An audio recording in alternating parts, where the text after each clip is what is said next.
It was a bitterly cold winter evening at the city's overcrowded children's hospital.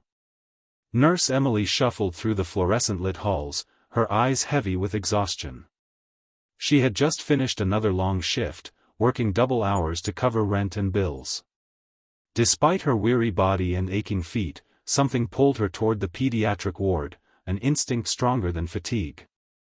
Inside one of the rooms sat a frail little girl named Lily, wrapped in hospital blankets, her eyes void of light.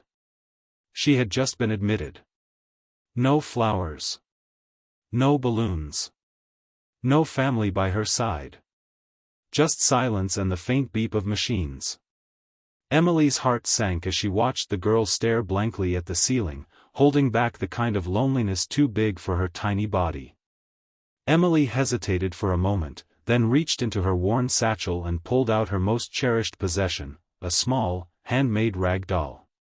Its seams were loose, the fabric faded. It was all she had left of her late mother, a reminder of warmth in her own difficult childhood. She sat by Lily's side, gently brushing a lock of hair from the girl's forehead. With a soft voice, she said, "Every brave girl deserves a friend to hold," and placed the doll into Lily's hands. For the first time since her arrival, Lily blinked, then clutched the doll tightly. A faint smile flickered on her lips. Emily smiled back, unaware that this small act of kindness would soon change both of their lives forever. The next morning, the hospital hallway buzzed with the usual rhythm of footsteps, pages, and hushed conversations. Amid the noise, a tall, sharply dressed man stepped inside quietly, unnoticed by most. Jack Morgan, a wealthy CEO, was known for his commanding presence in boardrooms, but here, in this cold corridor, he looked lost. His eyes were tired, his expression distant, still bearing the weight of grief from losing his wife months earlier. Since then, he had buried himself in work, unsure how to reach his daughter through the silence of shared pain. He entered Lily's room, expecting to find her curled up in stillness.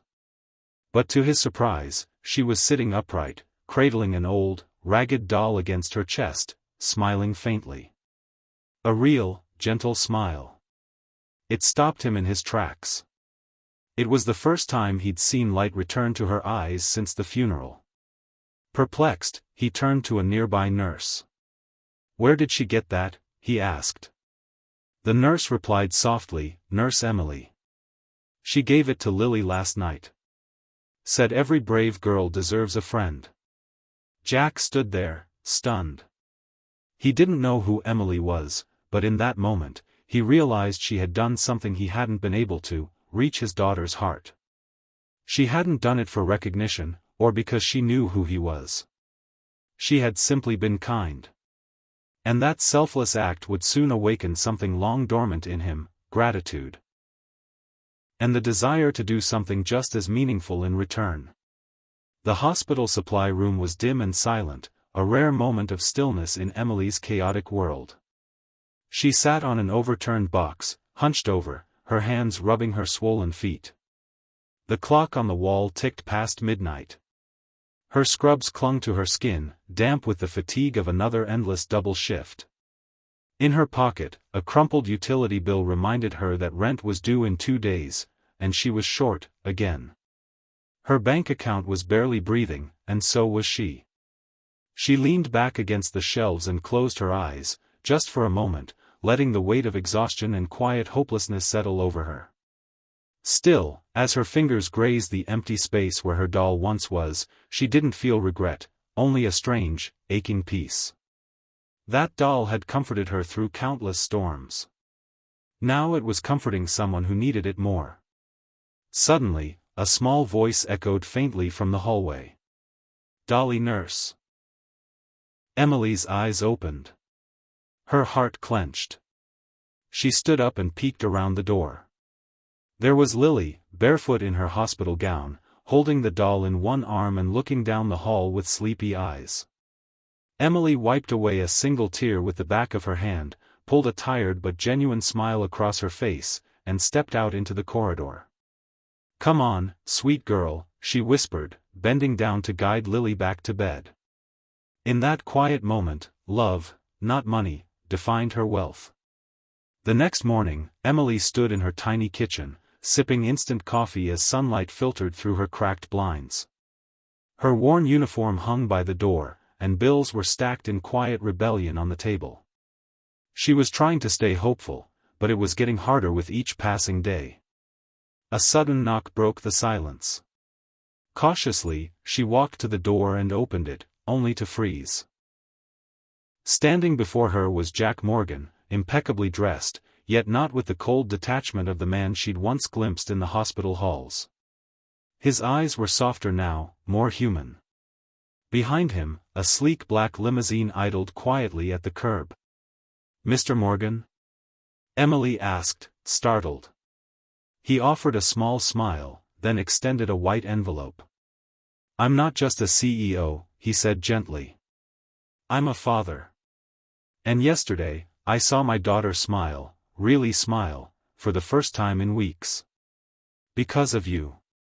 Emily blinked, unsure what to say. He placed the envelope in her hands. "Inside, there's a full scholarship for your nursing degree, a job offer at one of my clinics where you'll never have to work double shifts again, and enough to cover every debt with room to breathe." Tears welled up in Emily's eyes as she stared at the life-changing gift. Jack's voice lowered, filled with emotion. "You didn't just heal my daughter, you healed her father too." In that moment, everything Emily had given came back to her, multiplied by grace. 1 year later, sunlight poured through the towering windows of a brand-new children's hospital wing, bright, warm, and alive with the sounds of laughter and tiny footsteps. Colorful murals lined the halls, and cheerful nurses guided young patients through a space designed with love, not just medicine. At the heart of the pediatric lobby stood a glass display case. Inside it rested a small, faded rag doll, its seam still worn, its fabric still soft with time and memory. Beneath it, a golden plaque read, "To the nurse who gave everything she had, and healed more than she knew." Emily stood in front of it, her eyes misty but proud. Dressed in a crisp white coat with her name embroidered in gold, she now carried the confidence of a woman who had finally stepped into her purpose. Beside her stood Jack, smiling warmly, and little Lily, healthy, radiant, and tightly holding Emily's hand. Around them, the hospital buzzed not just with medicine but with hope. What once was a quiet act in a tired hallway had grown into something far bigger, a movement of kindness, compassion, and humanity. As the ribbon was cut and applause filled the air, Emily looked at the doll once more and whispered a silent thank you to her younger self, for choosing love over fear. Because in the end, it wasn't about what she gave up. It was about what she gave, and how that changed everything.